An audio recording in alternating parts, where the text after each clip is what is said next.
her up right now. And then you kill me. I can't kill you. Please, no. Please.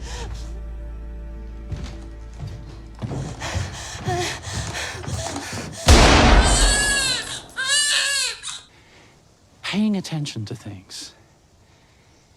It's how we show love. If you don't think there's hope for the world, why bother going on? Keep going for family. Hey, you still alive, you old fucker? Oh, he loves you. He's dependent on me. Not the same. I think it's the same. It's definitely the same. The Last of Us Season 1 is a love story. Not in the traditional romance moment a la Notting Hill. I'm also just a girl. Standing in front of a boy. Asking him to love her. But love in the kind of way that makes life feel worth it. And we're talking in dramatics here, given our setting is an apocalyptic zombie universe where living is a luxury.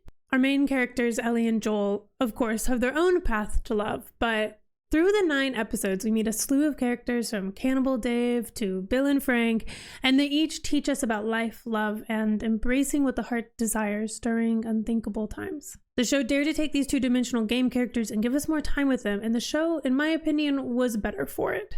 We're forced to see these side characters not just as collateral damage to our mission, but as humans. Humans with their own missions, their own feelings, their own families, life, love. Bringing us deeper into the world, but also asking us to vulnerably connect to people who will die, reminding us once again that life is a luxury in this world. Of course, there's always going to be opportunists in such an apocalyptic world like this. But that's the issue. If we thought of everyone as an evil opportunist, this story would not be what it is. We meet and experience moments of love through these other characters, because we need to be sitting in an empathetic state as Joel and Ellie move through this universe. Not just for them, but for the other people whose lives are forever altered in their wake. And so we had to learn the consequences of love. What makes life worth living? And what one will do if they lose their meaning to live. When you're lost in the darkness, look for the light. At least, that's what the Fireflies say. But Firefly's slogan and resistance group aside, the words can take on a powerful meaning for us. So for the purpose of today's analysis, let's consider darkness to be grief and light to be love. Before we can walk down the path of love, we need to circle back to Outbreak Day. But this isn't a season 1 recap video on the plot. It's a dive into the emotions of our characters. In the center of darkness and grief that starts our whole journey. We are not sick! No, I know. Tommy, help me! Her death is a darkness that consumes Joel, but also motivates him. At times he is motivated by the thought of finding a cure, somehow reasoning that this cure makes the pain worth it. Or maybe not worth it, but makes it make sense. You want me to take her? I'm just gonna get her killed, I know it. I mean, it's why you took off on me, right? To make up for the things we did. Well, here's your chance. To bring your kid into a better world. And as Joel progresses, he seems to find comfort in healing through Ellie.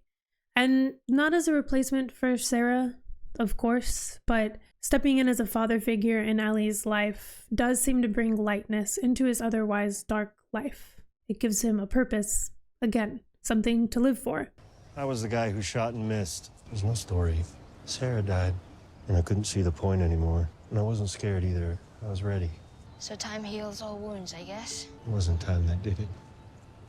In darkness, you can also find despair. And perhaps despair can bring people to make dark decisions, or perhaps it opens up a door for bad people to do bad things. Maybe even both. But this world craves community. It craves connection. And when you mix these ingredients into a big pot of despair soup, you get a cannibal who believes he's God. It was a last resort. You think it doesn't shame me? But what was I supposed to do? Let them starve? These people who put their lives in my hands, who expect me to keep them safe, who love me? I said earlier that if we believe that every person we come across in the show is an evil person, an opportunist, we'd lose respect for the value of life and the staggering weight of grief. But somehow, even deranged David finds a way to teach us about love, albeit the very abusive and evil way of considering love, but love that can come from desperation. Love that can be used as a tool for evil rather than light to illuminate your darkness. What does cordyceps do? Is it evil? No. It's fruitful. It multiplies. It feeds and protects its children. And it secures its future with violence if it must. It loves. We do need to remember that this world is dangerous.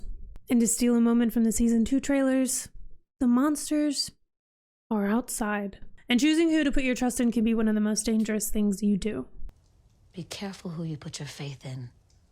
The only people who can betray us are the ones we trust. But if you are able to open up your heart to love, life can become a rich experience amongst the dread, amongst the pain, amongst the death. And the contrast of that pain and darkness against your love makes it feel like a thick, juicy, perfectly ripened strawberry. But if we go higher, the farther we can fall.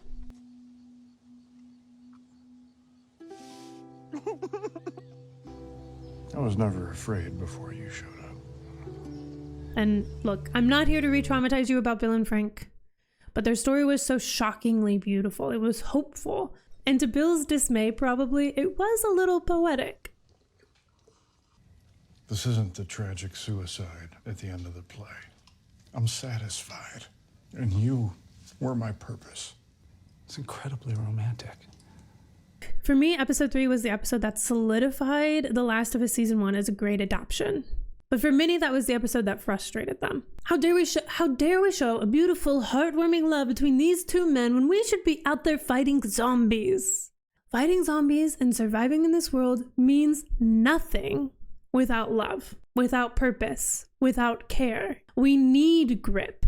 Because who cares if we live or we die if we have nothing to live for? Who cares if we kill or sacrifice if every person we come across is evil and bad? If we see everyone as just a stepping stool to our personal mission and they don't matter at all, the value of this show, the emotional stake that it has, drops considerably. I used to hate the world, and I was happy when everyone died. But I was wrong, because there was one person worth saving. That's why men like you and me are here. We have a job to do. And God help any motherfuckers who stand in our way. Save who you can save, right? That's what Tess told us shortly before she decided to rebound Joel with a clicker.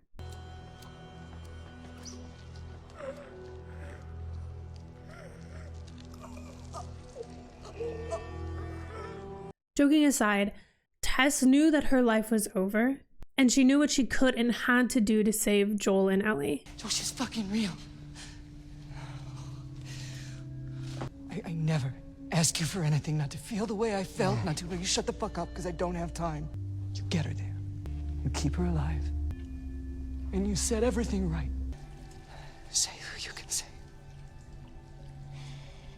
Ellie was the light in the darkness for them. A symbol of hope for a vaccine. Save who you could save, meaning you couldn't save Sarah. You can't save Tess. But maybe you can save the world. Or the rest of the world. But what if your world is a person? Again, if you live for the people you love, then the thought of them dying or being killed can drive you to do things that you never expected. If you were collaborating to take care of him, I shouldn't have said what I said. I am the bad guy because I did a bad guy thing. But you get it, though. You might not be her father, but you were someone's. Perhaps Bill was right. Theirs wasn't the tragic suicide at the end of the play. Henry's was. Henry held the guilt of getting Kathleen's brother killed. But his reasons were for love. And the show called on us once again to empathetically understand. Because who wants to be alone in this world?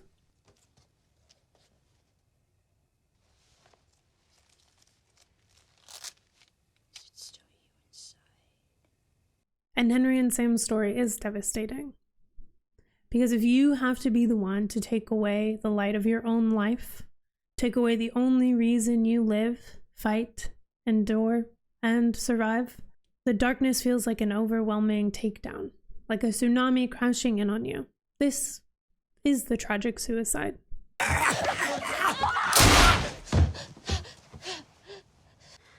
do? What did I do? And a reminder that every person has a story, and every clicker had a life. Ever kill one? Yeah, I killed lots of them. Was it hard? Like knowing they were people once? And sometimes those lives are your best friends, and maybe also your crushes. First love, first kiss, first kill. We could just be all poetic and shit and lose our minds together. And just like love, death has consequences. Well, kids die, Henry. They die all the time. You think the whole world revolves around him? Well, this is what happens when you fuck with fate.